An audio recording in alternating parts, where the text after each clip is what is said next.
President-elect and former President. Thank you very Donald, much. congratulations. Thank you very much. And looking forward to having like we said, smooth transition. Do everything we can to make sure you're accommodated, what you need. And we're going to get a chance to talk about some of that today. So Good. welcome. Thank you Back. very much. And thank you very much. And politics is tough, and it's in many cases not a very nice world, but it is a nice world today, and I appreciate very much a transition that's so smooth. It'll be as smooth as it can get. President-elect. Well, let's bring in our US correspondent, Mark Stone, who is standing by outside. And both sides, Mark, promising a smooth transition, which will be certainly more than happened the last time. Yeah, and I thought there was maybe a slightly pointed remark from President Biden when Donald Trump said just now he thanked President Biden for a smooth transition. President Biden's response was, "You're welcome," maybe slightly barbed, given what happened 4 years ago, because there was no smooth transition then. There was no moment like this. President Trump did not believe that he had lost the last election. Indeed, he said it was being stolen. Indeed, at this point, 4 years ago, there were court cases, there were battles all around the country as allegations of fraud spiraled. And so Donald Trump back then did not want to leave the White House. He said that he was the winner, even though he wasn't. And there was no transition period. And so it was a very awkward moment for the incoming presidency, the incoming administration of Joe Biden, because there was no process of transition. Very different this time. And I can tell you, too, that the First Lady, Dr. Jill Biden, is here as well. Melania Trump, the incoming First Lady, she is not here. She was invited but declined the invitation, as we understand it. The First Lady, she joined President Biden in greeting President-elect Trump on his arrival here about 25 minutes or so ago, and she gave Mr. Trump a handwritten letter from her to Mrs. Trump in which she expressed her team's readiness to assist with the transition. So there are many parallel transitions taking place. The transition of the presidency, the transition of the vice presidency, the transition of the office of the First Lady, and all the different departments of the US government. Transition periods all over. An awful lot of work to do, especially when the two administrations have wholly different visions for what America should look like. But I think the takeaway now, and I guess we should have expected it, was civility on both sides.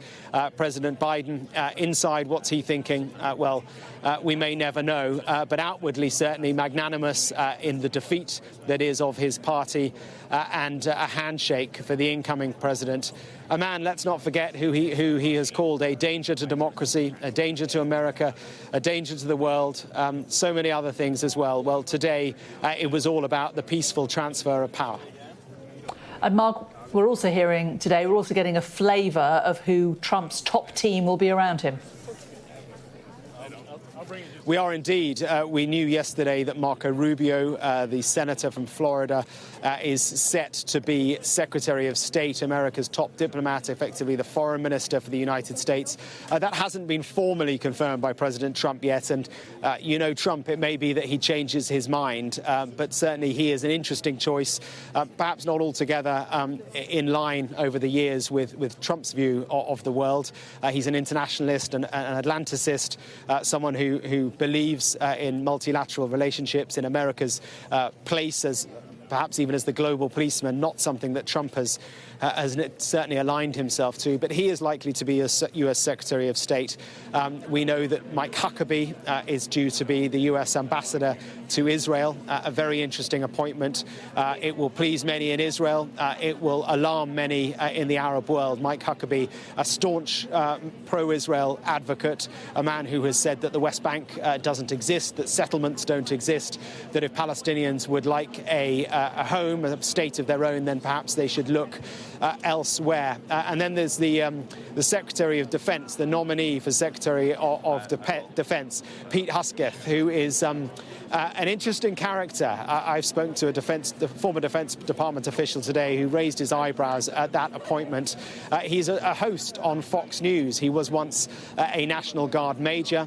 He has forthright views about the military, about the U.S. military. He did a podcast last week where he said that the US military, if it was to face a war with China, would lose. You know, maybe he is saying things publicly, saying things out loud that others fear privately. And maybe that is what Trump 2.0 is all about, facing realities and then they would hope finding solutions for those realities. But uncomfortable for many in the establishment, all those appointments will be. Mark, really good to talk to you. Thanks very much for joining us there. That's Mark Stone, our Washington correspondent, standing outside the White House as we look at these images from inside the White House of President-elect Donald Trump sitting alongside the current President Joe Biden as they start this process of transitioning power. It will culminate in January when President Trump comes back to the White House proper. But in the short term, as you can see, this pair shaking hands, promising a peaceful transition of power. Donald Trump telling Joe Biden today, politics is tough. One gets the sense that Joe Biden perhaps knows that already.